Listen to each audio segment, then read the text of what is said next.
Good evening. I'll say it again. Good evening. If we can all take a moment to take our seats, thank you.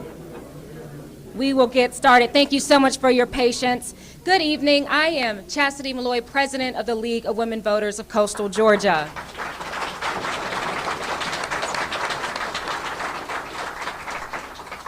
We welcome those of you attending here in person and watching at home as we wrap our Savannah Municipal Elections Candidate Forum Series. Tonight we're featuring candidates running for City of Savannah Mayor for a 4-year term beginning January 2024.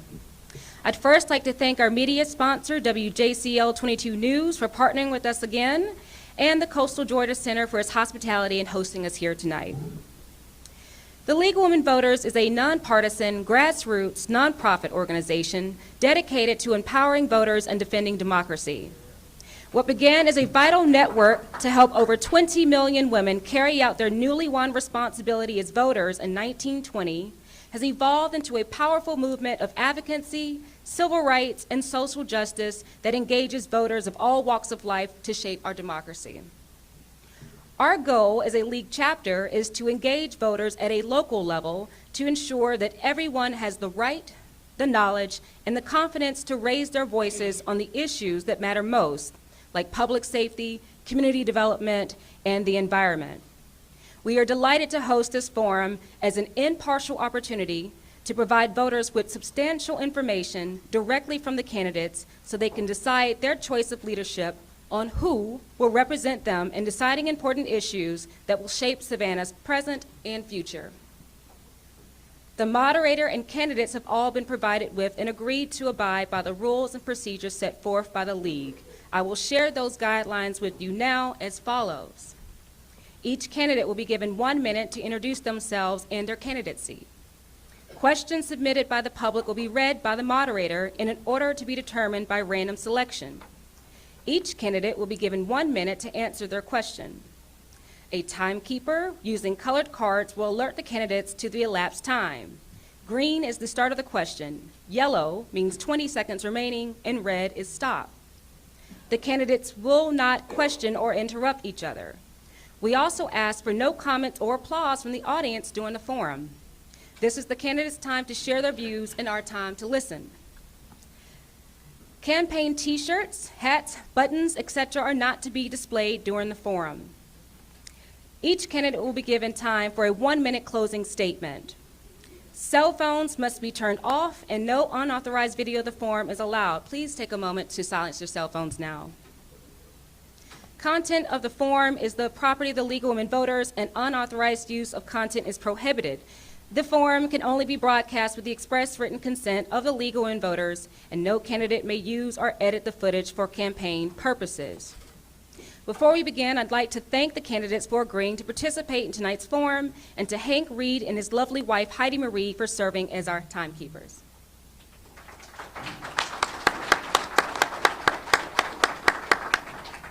And I will add this note as well, all qualifying candidates were invited to be here to participate tonight. We did not receive any news on the absence of candidate Davis. Now it is my pleasure to introduce our moderator tonight, Shannon Royster, evening news anchor with WJCL 22 News. Shannon's been with WJCL since 2016, and you can watch her live weeknights at 4, 6, and 11 p.m.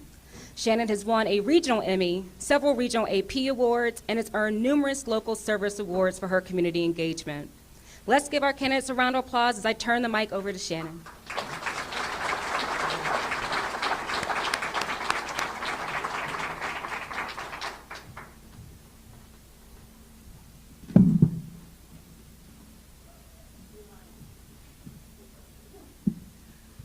Good evening, everyone.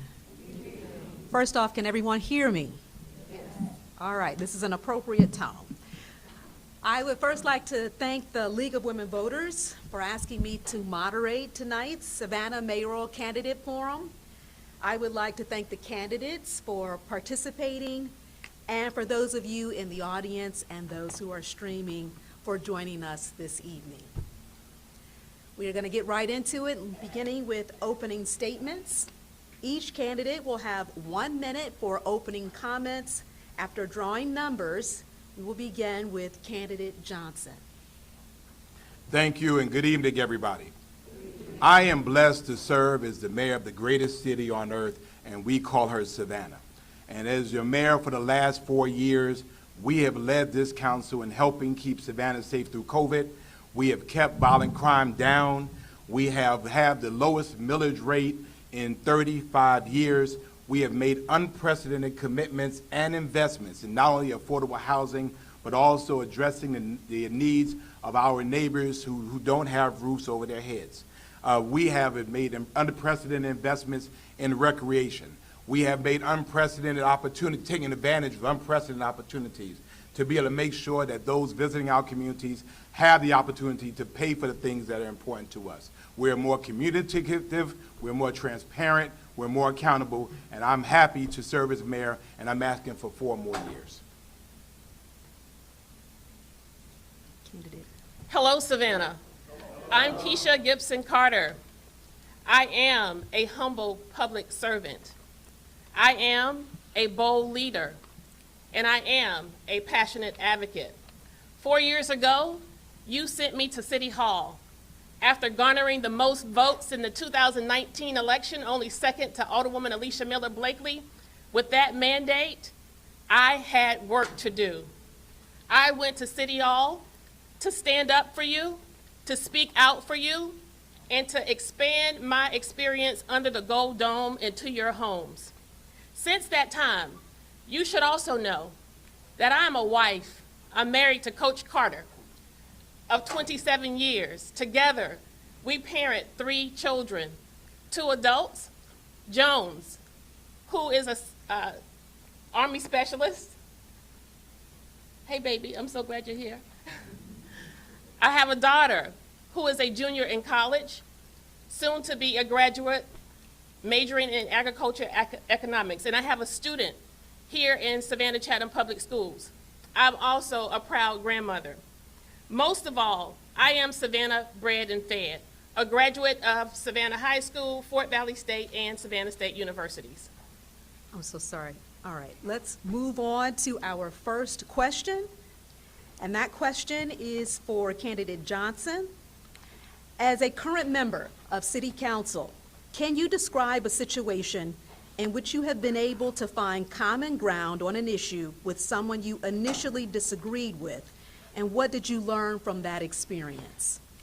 Well, I think my story as mayor of the Savannah City Council goes back to being an alderman representing District 1 on the Savannah City Council.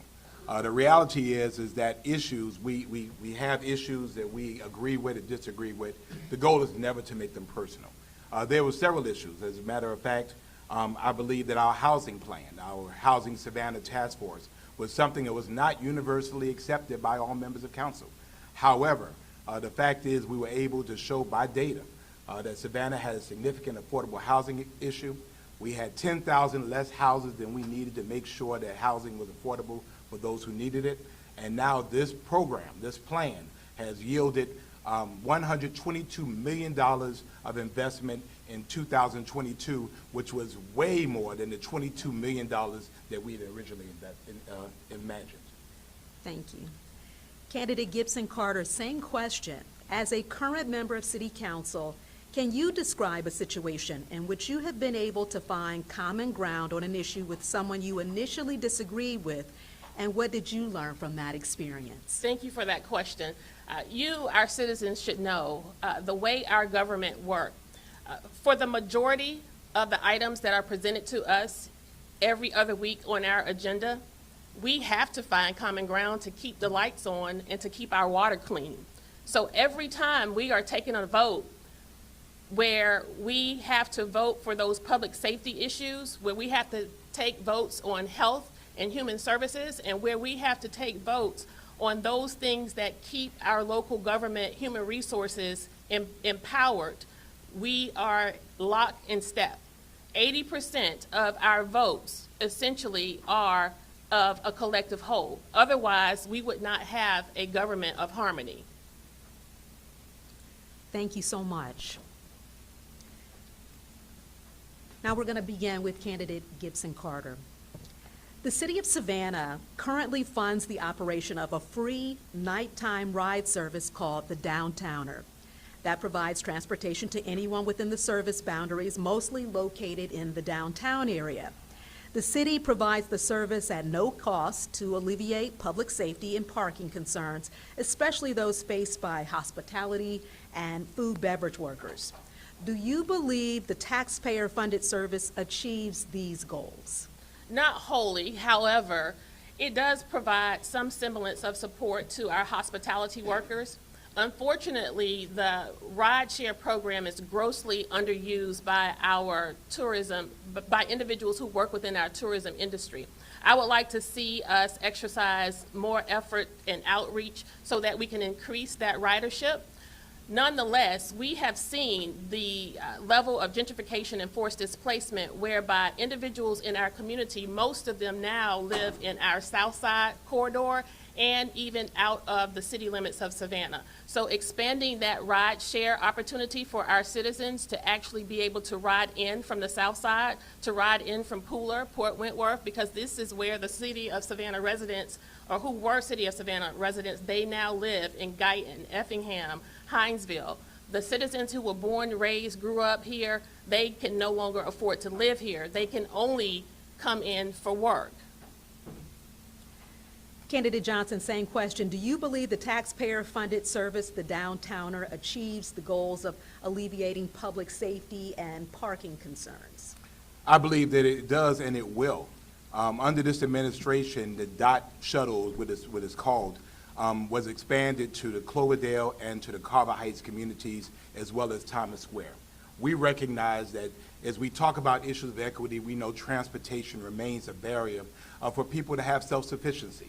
And we know particularly in these areas where our residents are getting older, they should not have to worry about driving down and trying to find parking spaces. So this is a 3-year deal in which we are contracting with Chatham Area Transit to be able to provide reliable, carbon neutral transportation from our neighborhoods into our downtown areas. Our hope and our goal is to be able to expand that to all areas of our community.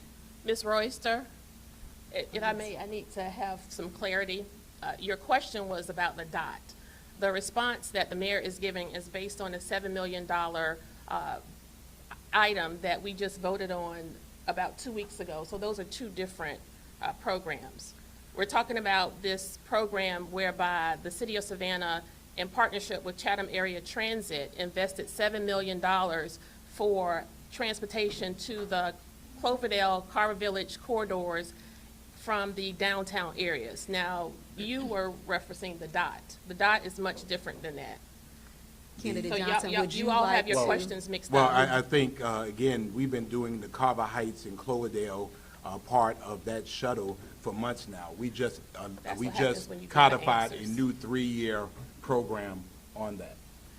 So moving forward, when I ask each candidate a question, if it is misunderstood or they don't answer it the way another candidate feels it should be answered, we're just going to carry on.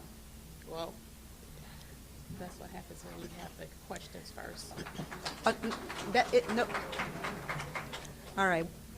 And also, as far as the audience, I know that you all probably have someone here that you are for. Let's try to remain quiet, remain respectful to the rules and to each candidate. This question is for candidate Johnson. Georgia has a state preemption law that limits the ability of cities to pass regulation of guns. With this in mind, what solutions would you offer as mayor to combat gun violence in Savannah?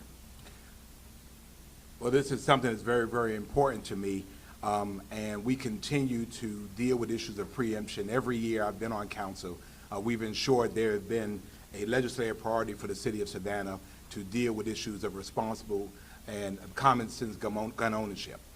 Personally, I've been in these streets buying guns off of kids, and I've done that now for the last several years because I recognize that if a gun is not in the kid's hands, then it's hard for somebody to get shot with that gun. So in addition to that, we've worked to be able to have our WUNS office, our Office of Neighborhood Safety and Engagement, with a non-law enforcement approach, working in communities with young people, people we know are just as impacted, just as involved. They might have issues with their temper, issues with their temperament, to be able to help to reduce the incidences of gun crimes before they happen.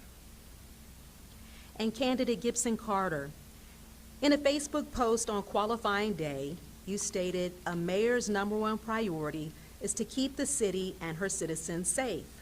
Far too many African-American men and boys are succumbing to and committing gun violence on the streets of Savannah. How would you approach this problem differently than the current administration? This administration has not put forth one policy that speaks to the one demographic who suffers most as a result of gun violence and crime in our community, and that is the African-American male. There have been more African-American men and boys to die on the watch of this super African-American majority council than any administration in the history of Savannah. First, if we want to tackle gun violence, if we want to tackle crime effectively, we must tackle those structural and foundational issues that are consistent with poverty and economic opportunity and ultimately hope for this demographic. We as a council have sat idly by while failing to present, introduce, or discuss any opportunities related to programs as well as policies to support and aid in making sure that we are stopping the bleed among African-American men and boys. Candidate Gibson Carter, this question is for you as well. What policies should the city of Savannah implement to address rising housing costs and gentrification? When we talk about housing here in the city of Savannah, it's become somewhat of a word soup, if you will. We have affordable housing, workforce housing, housing for our seniors, housing needed for families with children. What we really need to do is to adjust our city budget so that we are meeting the needs of individuals who are being forced out of our community. Again, people who were born here, raised here, grew up here, graduated high school, got married here, can no longer afford to live in Savannah. We must begin to rival the products and projects that we see on the streets of Savannah by way of the condominiums that no one could afford. We also have to become more of an authority for our Housing Authority of Savannah. We have individuals with Section 8 vouchers who cannot utilize those vouchers. I'm sorry, I gotta keep my eyes on you. And we also have people who are living in our public housing.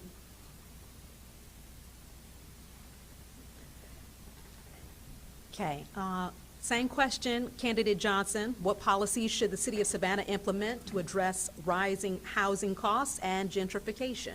Well, I think the first thing is to remind everyone that housing and addressing issues of housing costs are also preempted by state law.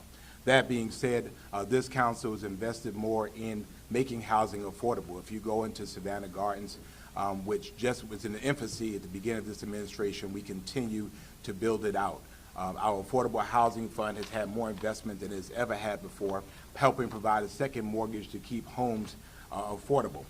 We have to continue to insist on density because you achieve affordability by having density.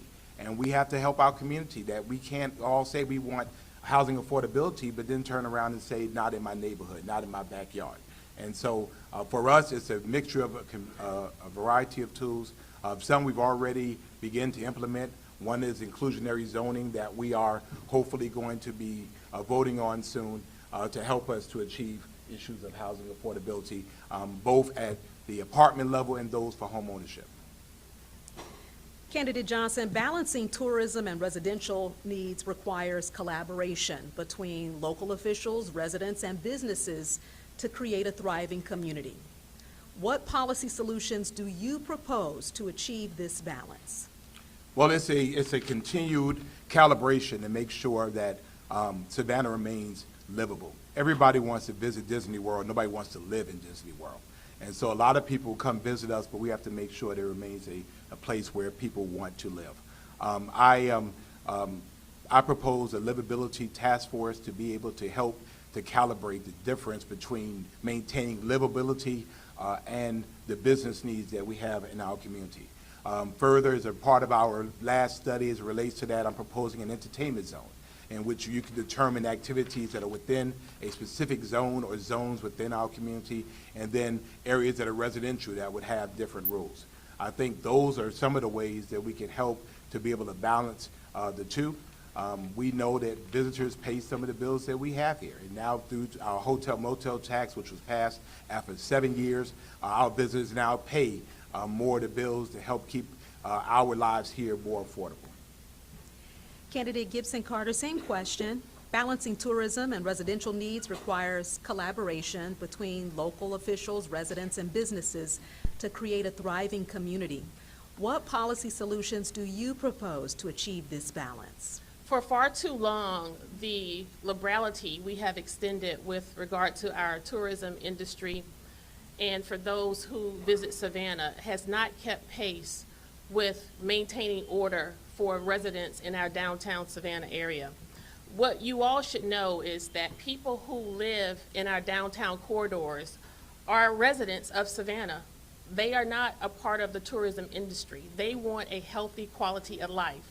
We have to create, implement, and introduce and adopt policies consistent with controlling the number of Airbnbs we have in our community, as well as where we allow those Airbnbs to operate. In 2020, when I came into office, a part of our workshop plan was to have our alderpersons talk about what their goals were and what their objectives were. One of my primary objectives and my primary goal, and it still remains today, was creating a hotel overlay for the entire city of Savannah until we could keep pace with making sure we had harmony in our community. Candidate Gibson Carter, the port expansion has brought economic opportunity to Savannah, but has also had an impact on the environment due to increased traffic, both on the river and with trucks transporting goods. This has particularly affected the communities closest to the port. What policy solutions do you propose to help alleviate these impacts? We have to recognize that the west side corridors are the communities who suffer the most as a result of environmental pollution that come from port activity. We have several opportunities, or have had several opportunities. Individuals have visited here from Washington, D.C., and have identified those areas in the western corridors as the areas to make us qualify for proceeds and funds to come to the city to alleviate said environmental pollution, only to have that money and that resource taken and applied to other areas in our community. We have to work with the Georgia Ports Authority, who has benefited from who has benefited and generated millions of dollars in our community. We now have to hold them accountable and make certain that they are investing back in our community by alleviating air pollution and.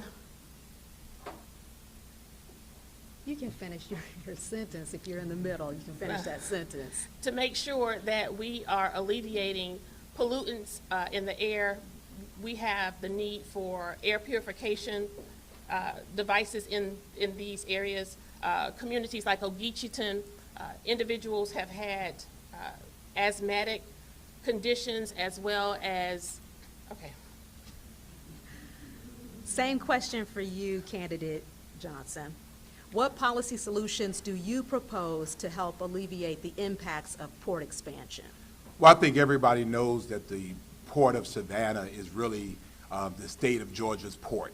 The city of Savannah does not regulate that, and the reality is it's not even wholly in Savannah. It's more so in Garden City and Port Woodward. But that being said, this city, under this administration, we just announced 2 weeks ago that we reached a deal with the Georgia Ports Authority of $6 million from them directly over 8 years, $750,000 a year to the Savannah Affordable Housing Fund, specifically for the west side port communities in Savannah to go toward home ownership, first-time home ownership, and helping folks in those neighborhoods to be able to repair their homes. We were very excited about that because the state doesn't have to deal with us at all. but we were able to help make the case that housing affordability is important for everyone. Their employees are our neighbors, they're our constituents, and they need to be able to put some money and put some skin in the game. And so at a tune of $6 million, the Port Authority of Georgia is doing just that. Candidate Johnson, each year the City of Savannah presents a list of legislative priorities to our state lawmakers. In your opinion, what single item should be included at the top of this list? Well, if it was last year, it would have been hotel motel tax, but we got that done. This year, it still deals with housing relief. Right now, someone can raise someone's rent 300%, 400%, 500%, and just do it.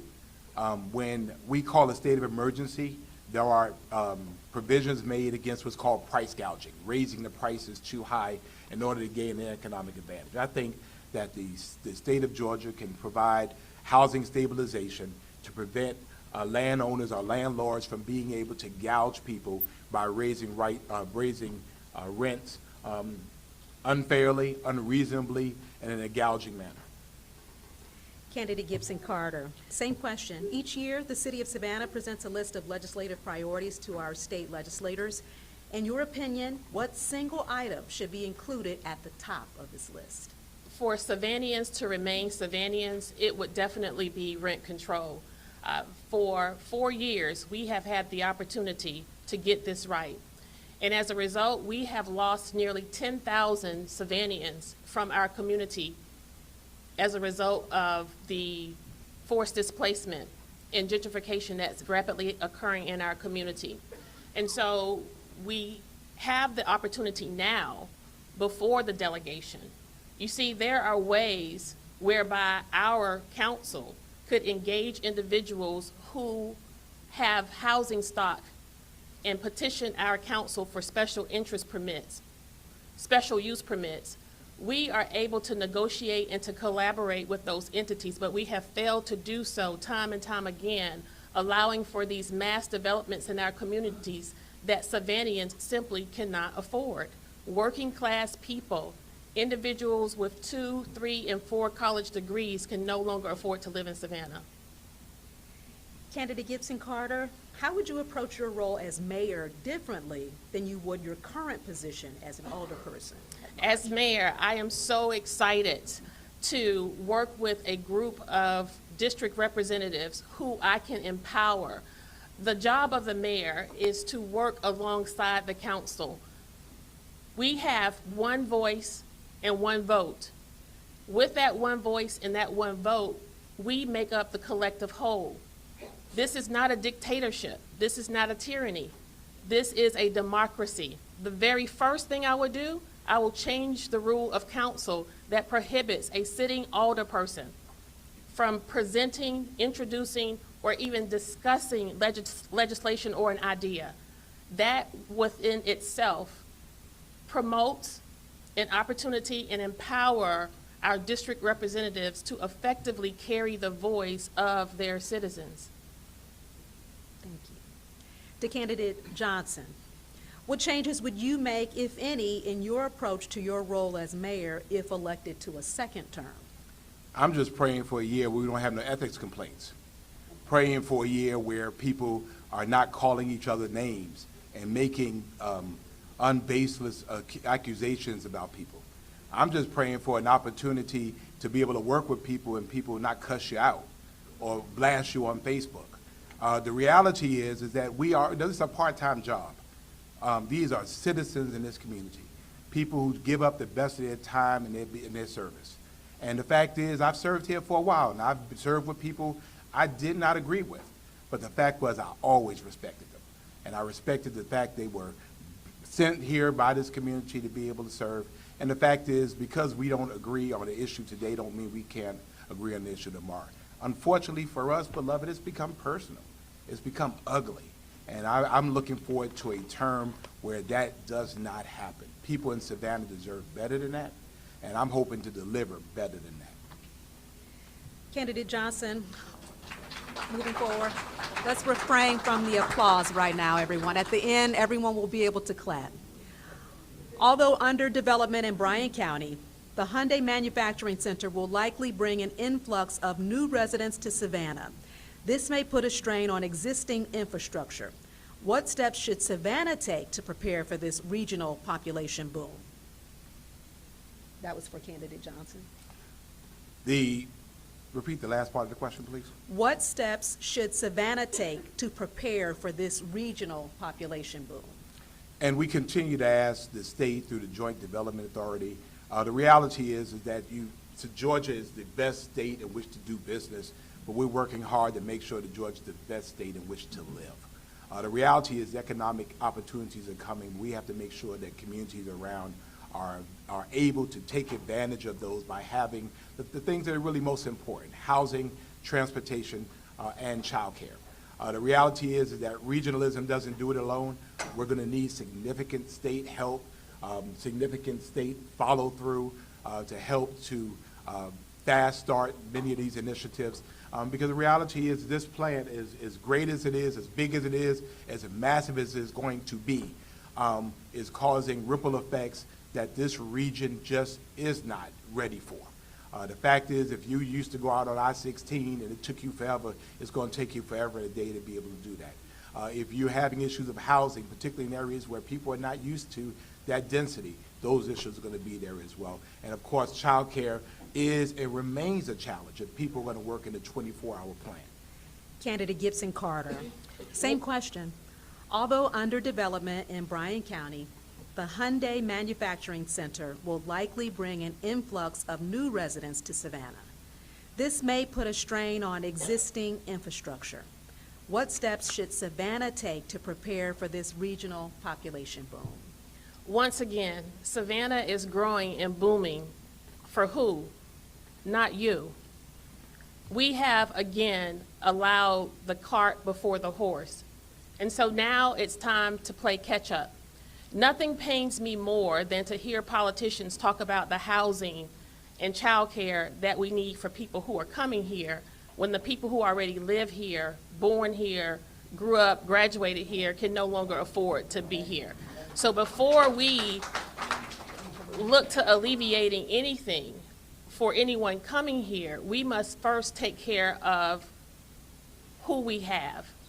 Now, secondarily, the plan should be going forward to work closely with the Georgia Department of Transportation to assure that we are availing ourselves to every opportunity to alleviate what is going to essentially become a nightmare in the 95 and I-16 corridors. Not only are we looking.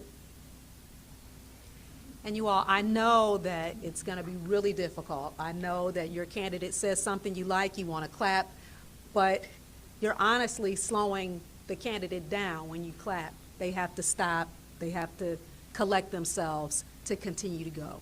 So if we could just please try to refrain, applause in your head, and at the end of this, that would be so awesome for everyone involved. Candidate Gibson Carter, there have been reports of increased police response times when residents call 911.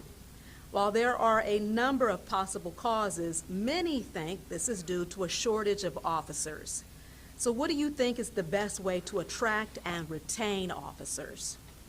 Attracting and retaining police officers for our esteemed police department is twofold.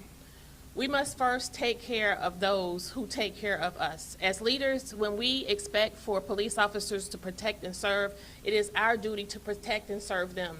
Right now, our police department, our police officers are among the lowest paid among the cities close to us, only second to Bloomingdale.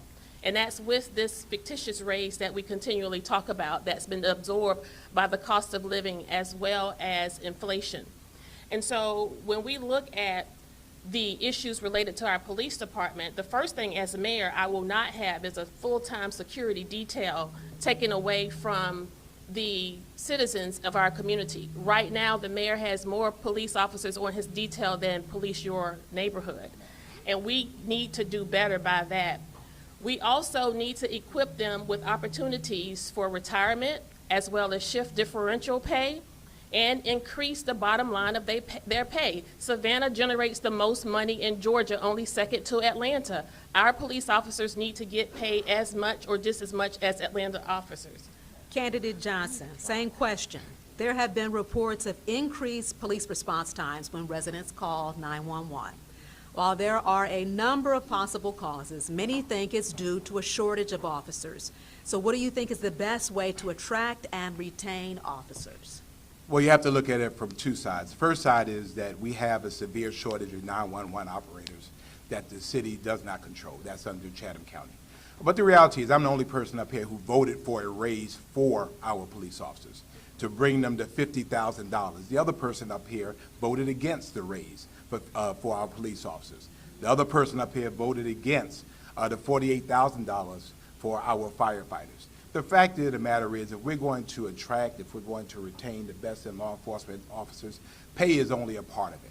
But it was a huge, I think, a kick in the gut to our law enforcement officers to see members of council to vote against them getting a raise, vote against the opportunities to be able to help them to stay here. The reality is that being a police officer myself, I know if there are other opportunities, you go other places. And so we're in a fight regionally and across the state to be able to retain the best and brightest police officers. And so for us, $50,000, which we did last year, is still among the best in the region, and the $48,000 for our firefighters remains among the best in the region. May I rebut? Unfortunately, we don't do that here. We have to Well, move on, he's not telling the truth. But in your final comments, then you can address that. Candidate Johnson, how can we balance the rights of homeless individuals with the concerns of businesses and residents in areas with high homeless populations? Repeat the beginning of that, please. How can we balance the rights of homeless individuals with the concerns of businesses and residents in areas with high homeless populations? It is not a crime to be homeless. It is a crime for this community not to do anything about it. This council has made historic advances in that we have invested in a day center, which helps get people off of the street during the day, gives them a place to have dignity, to take a bath, to be able to eat, to be able to charge phones, to be able to tend to their personal needs. In addition, we have a street team now that goes to where people are, knows them by name, be able to address their personal needs. And then we have a program in which if someone wants to go somewhere else, if they want to go somewhere and someone's going to receive them, then we send them to where it is they want to go. For us, it has always been and it is still about compassion. For us, these are human beings that have fallen on their luck. And for us, for the grace of God, it could be any of us. So this city will continue to be compassionate. We'll continue to be comprehensive, and we'll continue to work as a total community with all of our homeless service providers to ensure the needs of our homeless neighbors are taken care of. Candidate Gibson Carter, how can we balance the rights of homeless individuals with the concerns of businesses and residents in areas with high homeless populations? It is unfortunate that this administration has become more effective in moving homelessness around as opposed to moving it down. When we had the fire to occur on President Street, that's still questionable in terms of how that fire was started. To have those individuals be in an area that was coveted by the new development, the Eastern Wharf, and all of a sudden we shifted those citizens from under the bridge to the corridor of Broughton Street during a time where they were undergoing construction. So that extra added layer of disruption to those businesses was something that this council was not compassionate to, and that they ignored my appeal for outreach for the Broughton Street businesses. What we should do is recognize the homelessness we see for what it is, and that's vagrancy. And then we have to also deal with the homelessness we do not see, and that's the children who are living in hotels and on sofas in their relatives' homes. Candidate Gibson Carter, do you think there should be stricter zoning regulations in Savannah to preserve the character of our local historical neighborhoods? Yes, when you see the desecration of sacred ground like the Weeping Time, when you see the threat to sacred properties like Yamakra, where you see the potential desecration of the former Sidney A. Jones Funeral Home, when you see the intended destruction of 2 mid-century modern buildings on Whitaker Street near Forsyth Park, you see that we do need broader and stronger restrictions when it comes to our zoning laws. We have to make certain that the petitions that are coming before the council where this egregious zoning violations occur are not among individuals whose donor dollars match the contributions to the campaigns of the sitting candidates, including the mayor. And before I go on to candidate Johnson, let me just make a quick announcement asking that there be no recording per the league's rules. There will be no recording of the forum tonight. Candidate Johnson, same question. Do you think there should be stricter zoning regulations in Savannah to preserve the character of our local historical neighborhoods? Well, absolutely, but first, some clarification. The property alleged as the Weeping Time is properly zoned. The Housing Authority of Savannah, which owns Yamakra Village, is properly zoned. It is housing and will be housing. For us, we have to make sure that we have zoning that protects neighborhoods, protects the character of neighborhoods, make sure that businesses are where businesses should be. When we worked for years on what's called the new zone, the new zoning ordinance, we had a lot of properties which were considered either non-contributing or non-conforming, meaning that they existed before the zoning ordinance, which means they take effect. Obviously, when the business stops operating in that way, then the use is able to change. But I think zoning is a good tool if used wisely. It has to be used very judiciously, and it has to be used with the future of this community in mind. Candidate Johnson, how would you prioritize drainage projects as mayor? Well, as a mayor, in maintaining our 12.2 millage rate, which was the lowest in 35 years, we used $7.8 million of that to be able to deal with 3 pinch points along the Springfield Canal, which we know causes flooding. In SPLOST 7, which is our current SPLOST, we have $45 million to expand the Springfield Canal Basin, which we know is a major tributary by which water conveys up and down this community. The fact is, it's not very sexy. People don't want to talk about it, but this city does not flood like it used to. And then if it does not stay flooded long.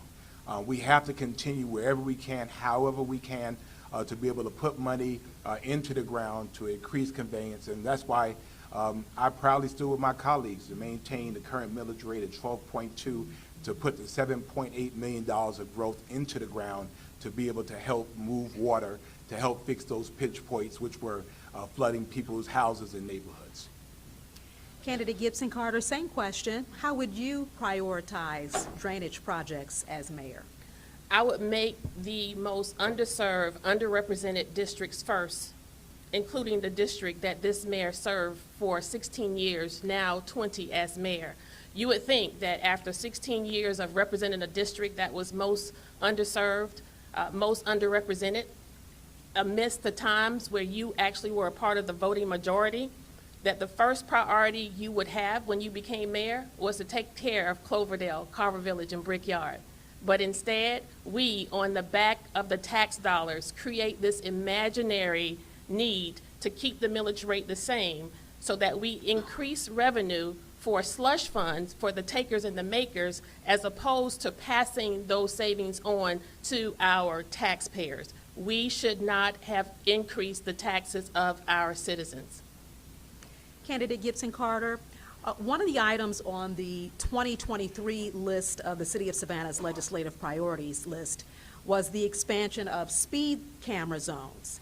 Do you agree with expanding areas where speed zone cameras are used? I am not an advocate for speeding at all. However, there were some flaws in rolling out the program related to our speed cameras in that we did not have effective communication with our residents. In addition, we have created a dollar figure that is inconsistent with the violation. We were at a time where eggs were $7, $8 a gallon. I'm sorry, $7, $8 a dozen. We were just coming out of a pandemic. This council had refused to roll back the millage rate for 3 years in a row. And we had the opportunity to create this safety for our school children in these corridors, but we also could have been more sensitive. I don't know that it takes $100 to get somebody's attention. I think we could have been a little bit more moderate in the pricing of those tickets that our individuals now get. People are not being able to renew their tags, and this exacerbates issues related to poverty. Candidate Johnson, same question. Do you agree with expanding areas where speed zone cameras are used? For us, this was an opportunity. We had too many pedestrian deaths and car accidents as it relates to this. We have a Vision Zero initiative that is specifically designed to be able to do that. The speed zone cameras were initially rolled out as being school zone cameras. And although I agree with that in concept, the reality is for me, because I've had two myself, is that if you are going through a school zone during school times, I think that's fine. I do not think it's appropriate to be able to have those cameras running if it's not a school zone, if there's not school activity going on. So in concept, yes, but I do think it needs to be fair and transparent in terms of how it's operated.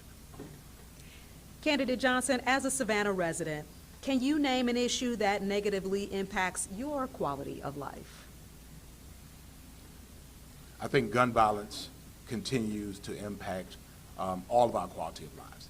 I'm the only candidate here. When there are gunshots in this community, I'm on these scenes. When there are homicides in this community, although we're down by 43%, I'm in the hospitals. I'm with these families. I'm with these mothers and grandmothers. I'm with these fathers. We can do something about it. We have 150 guns that have been stolen from cars that have been unlocked.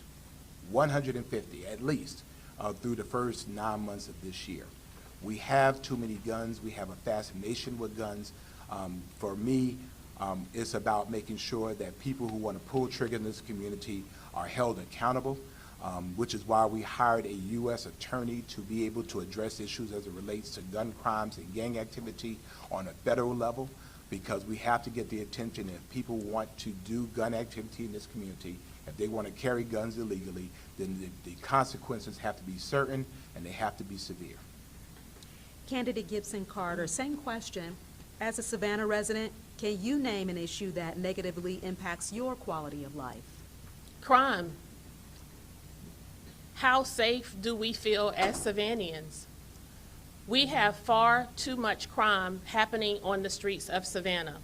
We have more crime occurring during this administration than the previous administration.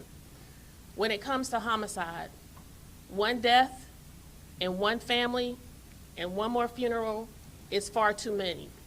We cannot afford to diminish or be dismissive of crime in our community and how it adversely affects our children who are going to school.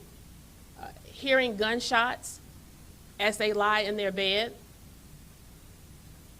and we have an expectation for them to go to school and be productive. Crime affects us in ways in which we don't recognize. The post-traumatic stress that many people have in this community is real. Candidate Gibson Carter, what is your plan to more effectively address blighted and abandoned properties? Partnership, partnership, partnership. In the previous administration, via SPLOST, there were millions of dollars allocated or set aside for what was considered affordable housing. And essentially, you had local government taking people's property. And as opposed to acquiring individuals' property via citations that they rack up and cannot pay, or for them not being able to pay their property taxes, we should engage in partnerships with these homeowners to help us alleviate our existing homeless situation. We can partner with homeowners engage in an opportunity where the city of Savannah rehab these homes, open those doors for homeless families with children, for our senior citizens, which no one ever talks about, homeless seniors, and engage with that owner so that they can maintain ownership of their home, but they are making this outreach to our community. Candidate Johnson, same question. What is your plan to more effectively address blighted and abandoned properties? I think that the data shows very clearly that most of our issues deal with issues of title. Mama dies, grandmama dies, and now you have heirs, and you can't get the heirs to ever agree. And by state law, we can't just say we're dealing with you or we're dealing with you. I think we have to help people, with estate planning. We're not going to be here always. And so make sure there's a very, very clear path about what you want to happen to your property. To that end, we have used eminent domain to help clear titles so that the family can decide how these properties are to deal with. We are dealing with, we just signed a deal with Georgia Power for what's called Light Up Savannah, because blight is also visual blight. How do you deal with areas that are dark and areas that are underserved by light? And so for us, it's a variety of things.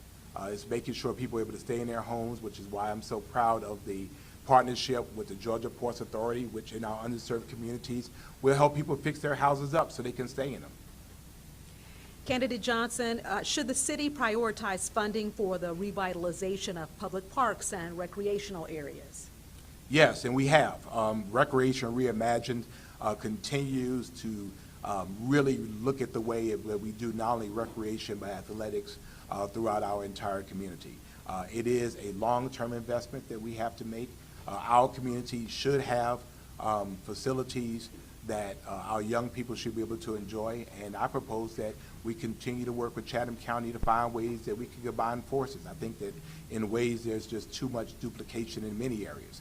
We have a memorandum of understanding with the school board to use some of their facilities, because the fact is schools are open, and those are facilities that we can use. So that's a good partnership that shows the government agencies are able to work together. This Thursday on our council, there is basketball courts in Cloverdale and Carver Village that are scheduled to both be totally dug up and totally resurfaced. So our commitment to splash pads, whether it be in Hull Park or the 13 others we're doing around the city, again, shows our commitment to be able to make sure recreation and leisure is front of mind.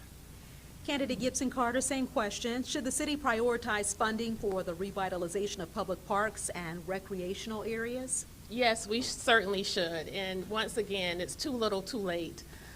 Fortunately, I was successful in getting our new city manager to create, for the first time, a TAPS program, Team Athletic Program, where we allocated resources for Little League coaches to help defray the cost of uniforms and equipment needed by our young people.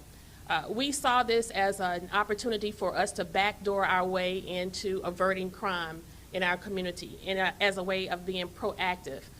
If we were to allocate as much money to recreation and to our Little League teams as we do renovating our offices, we would have a far different view of what Recreation Reimagined really looks like when you can reimagine it.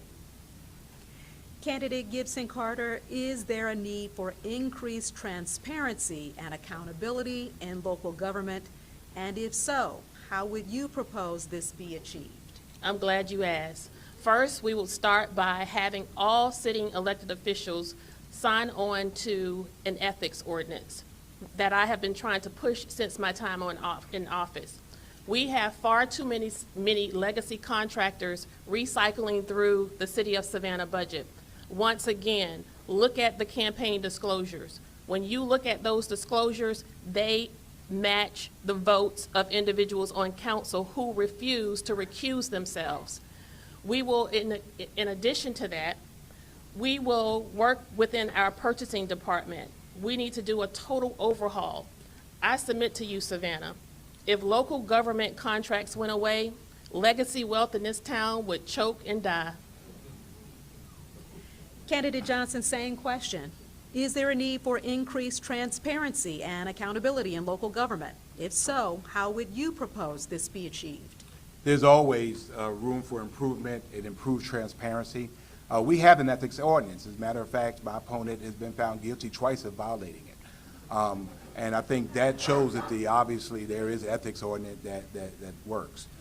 For me, in terms of campaign disclosures, state law says how this is carried out.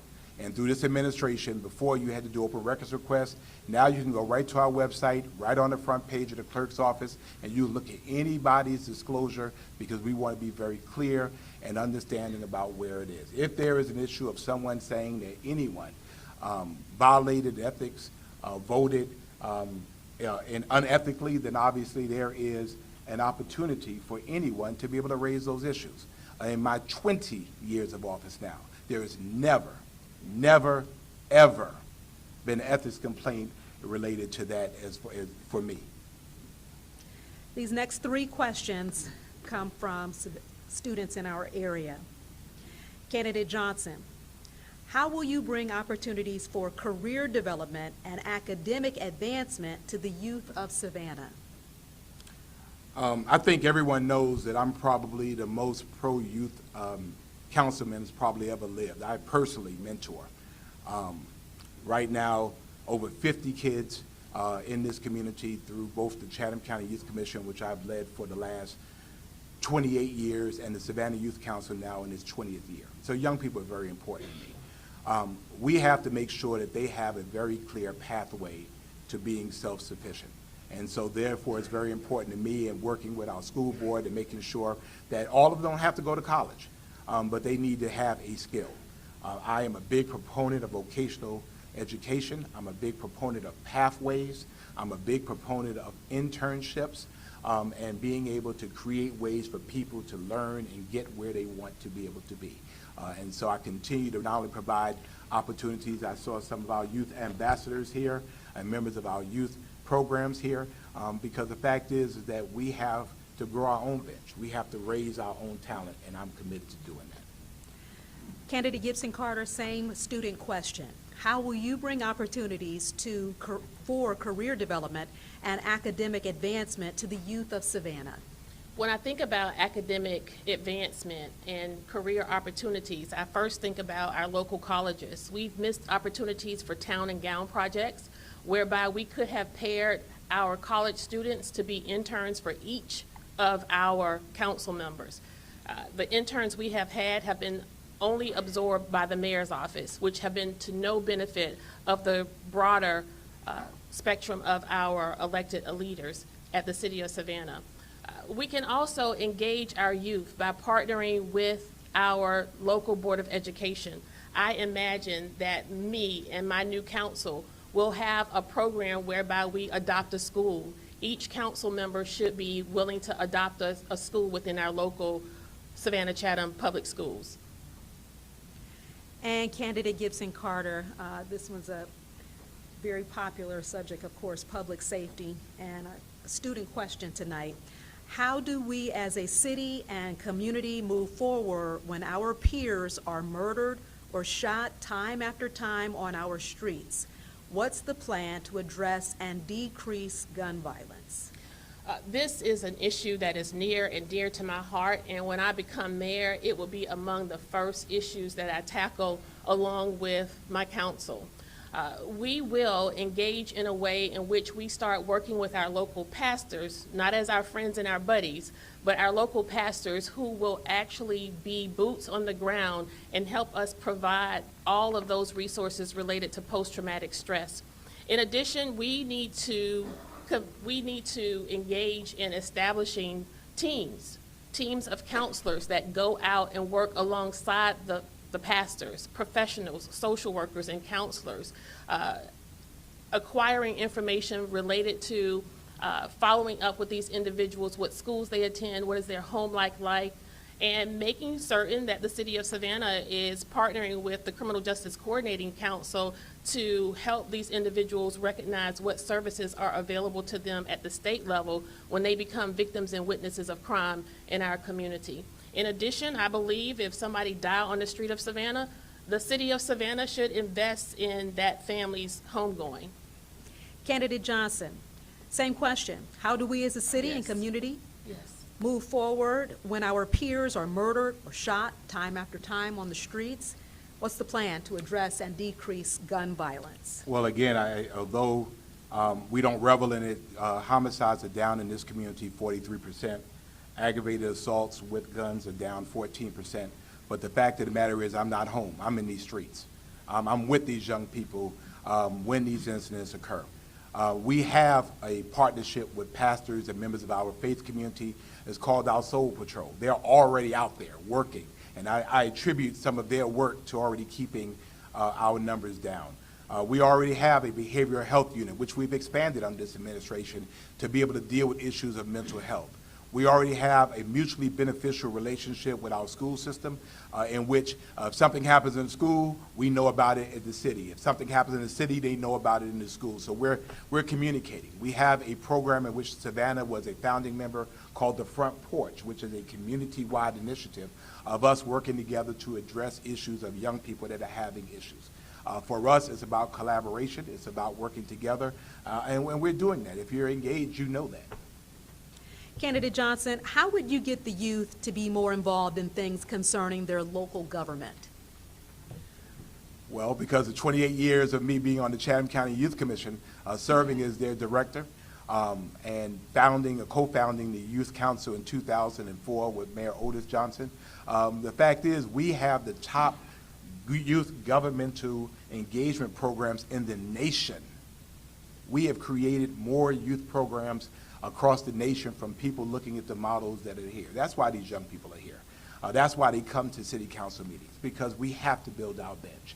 And the best way of doing that is being able to engage them and teaching them. So this city, this community, and I'm glad to have been at the focal point of both, have engaged in young people, learning, helping them to become good citizens, hopefully government workers, government employees, and hopefully elected leaders. Through our mentorship, I have 2 judges that were Chatham County Youth Commissioners. We had a school board member that was a Chatham County Youth Commissioner. You do it by being present in the moment and working with them directly. Candidate Gibson Carter, same question. How would you get the youth to be more involved in things concerning local government?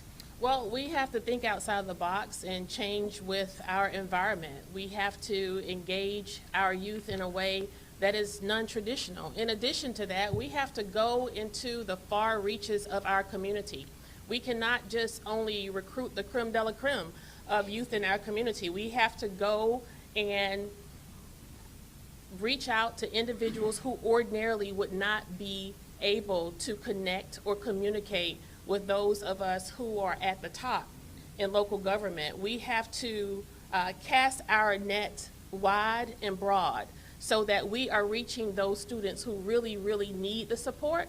We definitely want to continue cultivating the youth who we have, but we want to change the mode of which we operate and expand our reach to the far areas of our community for those who would not ordinarily be able to reach local government.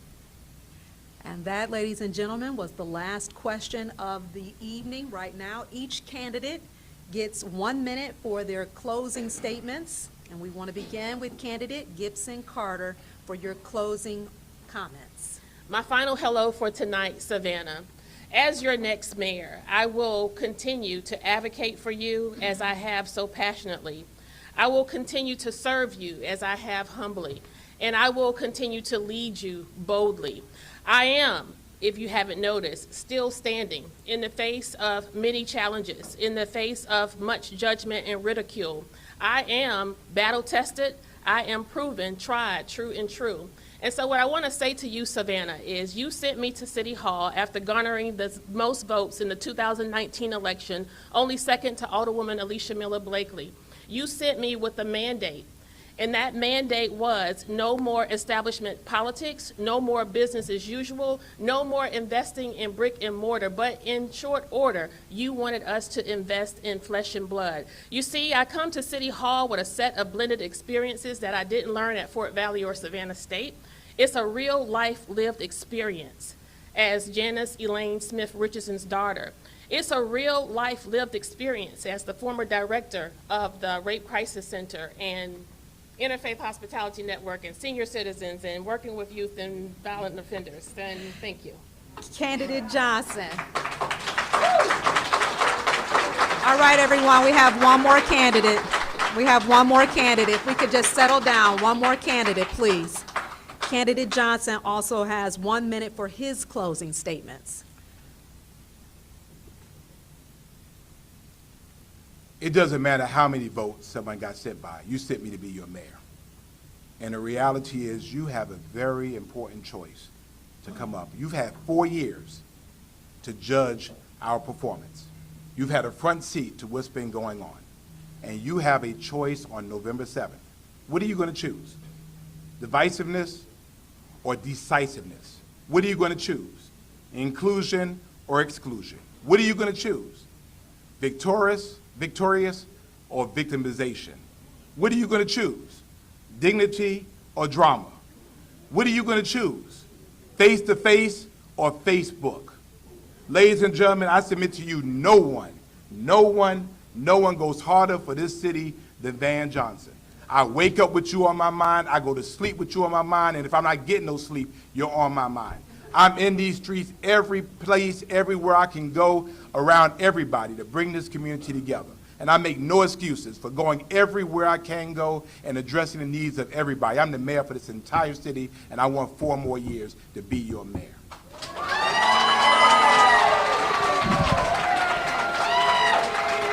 All right, everyone. All right. This has been, to say the least. Let everybody, you guys have been so great. You guys have been so great this entire time. Let's just a few more minutes. Keep it down. It's been a very lively, a very passionate discussion. Hopefully you were well informed by this forum and it gives you a better idea of who you feel will best lead the city of Savannah. We thank you so much, Chastity. Hang tight. Don't go anywhere just yet, you all. Just a few important announcements, you all.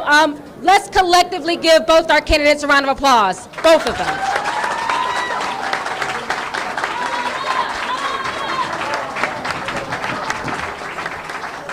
Before we depart, this is important, you all. Early voting for the municipal election begins next Monday, October 16th. Casting your vote early is the best way to avoid lines and dodge last-minute conflicts. So regardless of your precinct, you can vote early between now and November the 3rd. Hey, Sutter. Thank you.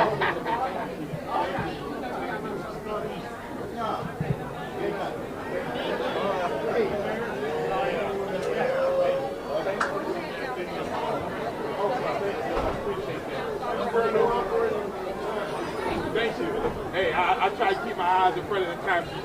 Thank you.